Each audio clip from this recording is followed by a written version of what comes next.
स्वागत है आपका सुनो समाचार में। आज जनता बाजार स्थित सत्यम आईटीआई केंद्र में निजी शिक्षक संघ की बैठक हुई। इस बैठक में न केवल जनता बाजार आसपास बल्कि रसूलपुर और बनियापुर के शिक्षकों ने भी भाग लिया।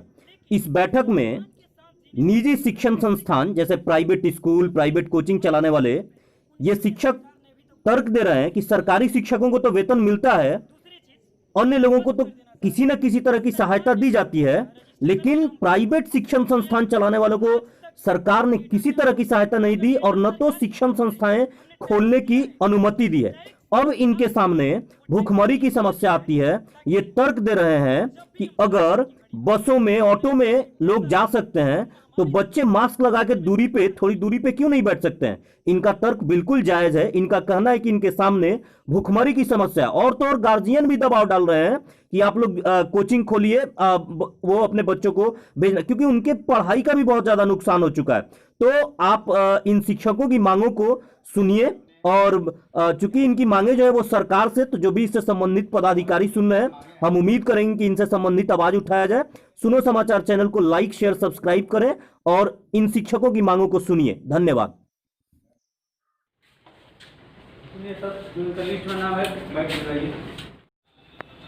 सर अपना परिचय देना सर। मेरा नाम हुआ सरोज कुमार मिश्रा। दुर्गा ट्यूटोरियल मेरा संस्था है। कहाँ पर है? बनियापुर में है। बनियापुर से है जी, बनियापुर लालापुर में। जी। अच्छा, तो ये मीटिंग में मैंने क्या आपका आने का क्या आयोजन है? हम लोग का आयोजन है कि हम निजी शिक्षकों की पीड़ा को देखते हुए सरकार से ये मांग करते हैं कि अगर हर जगह सोशल डिस्टेंसिंग मेंटेन करते हुए काम। निजी शिक्षक में आप क्या मैंने कोचिंग संचालक ऐसे ट्यूशन चढ़ाते हैं और कोचिंग चलवाते थे, जो फिलहाल बंद है। जी हाँ जी। तो हम लोग चाहते हैं कि अगर सोशल डिस्टेंसिंग मेंटेन करते हुए हर जगह लोग रोजी रोटी अपना चला रहे हैं और सरकार ने उन्हें इजाज़त दे दिया, तो निजी शिक्षकों को पढ़ाने से क्यों रोक रही है। हम लोग तीन तरह के दबाव में हैं। एक तो आर्थिक दबाव में है, दूसरा सोशल दबाव में भी है। गार्जियन कह रहा है कि मेरा बच्चा नहीं पढ़ेगा तो बिगड़ रहा है सब। सरकार को सोशल डिस्टेंसिंग का अगर खतरा है तो एक टेम्पू में 3 आदमी बैठ रहा है, बस के प्रत्येक सीट पर पैसेंजर बैठ के आ रहा है, ट्रेन में भीड़ भाड़ा लोग आ रहे हैं, बाजार में लोग धक्का मुक्की कर रहे हैं। एक 8 फीट के दुकान पर सरकार का सर्कुलर है कि 5 ग्राहक रह सकते हैं। तो हम लोग 10, 20, 50 लड़कों को स्पेस मेंटेन करते हुए, डिस्टेंस मेंटेन करते हुए, मास्क यूज करते हुए क्यों नहीं पढ़ा सकते हैं। सरकार क्यों उदासीन है हमारे प्रति? क्या हम इंसान नहीं हैं? सरकार क्या कर रही है? सरकार कुछ नहीं कर रही है। वो अपना स्कूल है बंद कर दे, सरकारी स्कूल बंद कर दे। सरकारी स्कूल से बच्चा पढ़ता कौन है कि फर्क पड़ता है सरकार को। लेकिन हम तो निजी हैं, अपना स्वरोजगार किए हैं, सरकार से रोजगार भी मांगने नहीं जा रहे हैं। हमें कोई आर्थिक मदद नहीं मिला, मजदूरों को मिला, किसानों को मिला। नीतीश जी कह रहे हैं कि 85% बिहार की जनता को हम फ्री का राशन देते हैं। तो ये बताइए कि अगर 85% जनता यहाँ की गरीब है तो मोबाइल कहाँ से उसका बच्चा लाएगा जो ऑनलाइन पढ़ लेगा। आप अपना परिचय देना सर। मेरा नाम विकास कुमार सिंह हुआ, जनता बाजार से मैं हूँ। मेरी संस्था चलती है माँ शेड पॉइंट। हाँ, जनता बाजार में। जी, जनता बाजार। आज जो आपने मीटिंग रखा है, इसका क्या उद्देश्य है? इस मीटिंग का मूल उद्देश्य जो प्राइवेट शिक्षकों के साथ हमारी समस्याएं हैं, क्या समस्या? इस लॉकडाउन में समस्या क्या? जैसे कि 4 महीने से हमारी संस्थाएं बंद चल रही है।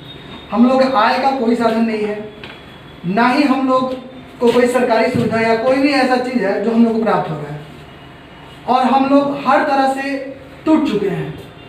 पहले जो था हम लोग संस्था चलाते थे, जो भी हमारा आय होता था उसके द्वारा ही होता था।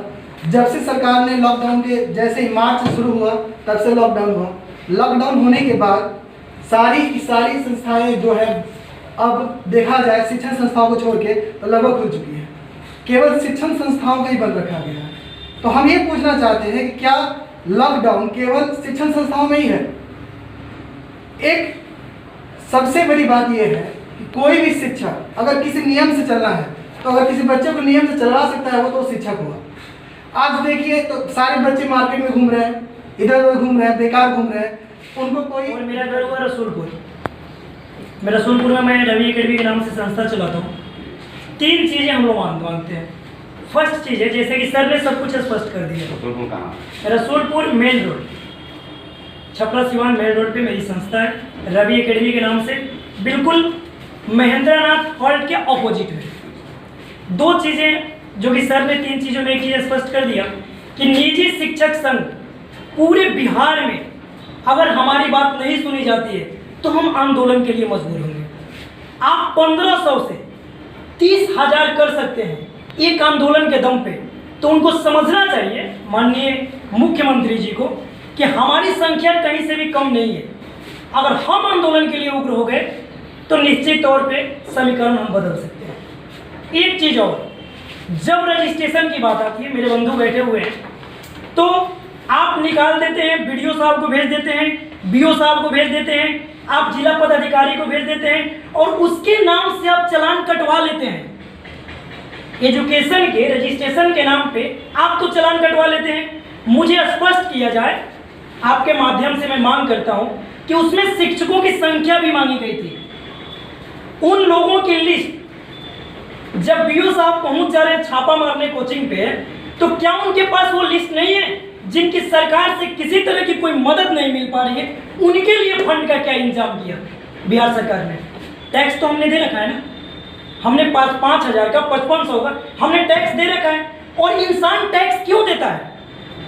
हम टैक्स इसलिए देते हैं कि इस तरह की महामारी में, इस तरह की आपदा में सरकार हमारी मदद करे, और हम टैक्स इसीलिए देते हैं। इसमें बहुत सारे कोचिंग हैं, प्राइवेट संस्था है जिसका रजिस्ट्रेशन नहीं है, उसके बारे में आप क्या कहना चाहेंगे? जी बिल्कुल, देखिए सर, 2 चीज़ें हैं। एक तो रजिस्ट्रेशन होना भी जिनका जमा हुआ है उनका भी नहीं हुआ है, जिनका जमा है उनका भी नहीं हुआ है। सरकार ने एक पॉलिसी के तहत हम लोग को ठग लिया और हम लोग ठगे हुए महसूस कर रहे हैं। लेकिन आज निजी शिक्षक संघ सर के माध्यम से, माननीय जो भी बैठे हुए इनके माध्यम से ही सही, आज हम एक मंच पे आ गए हैं।